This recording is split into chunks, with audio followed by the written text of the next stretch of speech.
नमस्कार। आज हम चर्चा करेंगे समत्व योग के ऊपर। समत्व योग अर्थात हर परिस्थिति में हमें सम रहना, समभाव में स्थित रहना ही समत्व योग है। हम समत्व योग पर चर्चा शुरू करें इससे पहले आज हम एक कहानी आपको सुनाएंगे। कहानी है एक महात्मा जी की, जो कि एक गांव में रहते थे। महात्मा जी गांव में रहते थे और उसी गांव के एक ग्रामवासी उन्हें एक दुधारू गाय भेंट करते हैं। यह सूचना लेकर उनके एक शिष्य महात्मा जी के पास पहुंचते हैं और कहते हैं, महाराज, हमें एक ग्रामवासी ने दुधारू गाय भेंट की है। महात्मा जी प्रसन्न होकर कहते हैं कि चलो ठीक है, आप इसे खूंटे से बांध दो, हम अब गाय का दूध पिएंगे।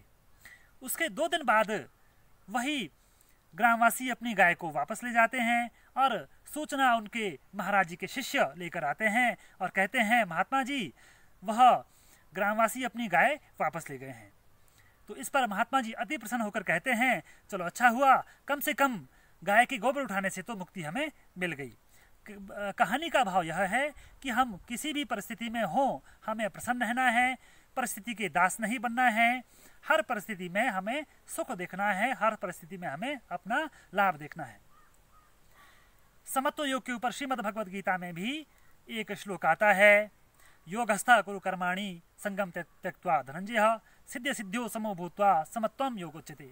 अर्थात हमें आसक्ति का त्याग करके कर्म करने हैं, फिर उसमें हमें लाभ हो या हानि हो, उसकी सिद्धि हो, कर्म की या असिद्धि हो, हमें उन हर परिस्थिति में सम रहना है।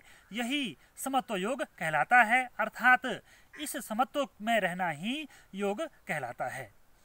इसके अतिरिक्त भगवान श्री कृष्ण एक अन्य श्लोक में भी चर्चा करते हैं, सुख दुखे समय कृत्वा लाभा लाभो जया जयो ततो युद्धाय जस्व नेवं पापम अवाप्स्यसि। अर्थात सुख दुख हमें हर परिस्थिति में, सुख हो दुख हो, जीवन की हर परिस्थिति में हमें प्रसन्न रहना है, सम रहना है। लाभा लाभो जया जयो, लाभ हो जीवन में, हानि हो या जय पराजय, कुछ भी हमें हो, हमें हर परिस्थिति में सम रहना है। जिस प्रकार से आज कोविड-19 का दौर चल रहा है, हर जगह मायूसी है, किसान मायूसी में है, व्यापारी मायूसी में है, तो हमें हर परिस्थिति को पॉजिटिव भाव में लेना है, पॉजिटिविटी के साथ हमें देखना है।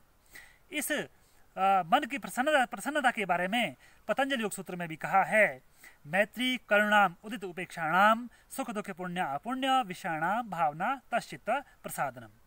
अर्थात हमें सुखी आदमी के प्रति मित्रता का भाव रखना चाहिए, दुखी आदमी के प्रति करुणा का भाव रखना चाहिए और पुण्यशील आत्माओं के प्रति हमें प्रसन्नता का भाव रखना चाहिए और अपुण्यशील जो लोग हैं उन्हें उपेक्षा का भाव हमें रखना चाहिए। इस प्रकार से यदि हम इन भावों का बार बार चिंतन करेंगे, सुखी व्यक्तियों के प्रति मित्रता का भाव, दुखी व्यक्तियों के प्रति करुणा का भाव अगर हम अपने मन में बार बार लाएंगे तो हमें मन की प्रसन्नता होगी। इसी कड़ी में जो योग की पराकाष्ठा भी कही गई है, उस पर भी मैं थोड़ा सा प्रकाश डालना चाहूँगा। जो परम योगी कहे गए हैं भगवान श्री कृष्ण, उन्हीं को परम योगी मानते हैं, जो अपने समान ही हर जीव में अपना ही रूप देखता है, अर्थात हर जीव में भगवान के दर्शन करता है या अपने सुख दुख को दूसरों का सुख दुख मानकर संसार में देखता है।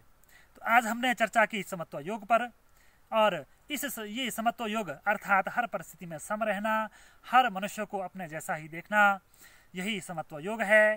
तो आज के अंक में इतना ही। कल हम किसी और विषय के साथ चर्चा करेंगे। धन्यवाद।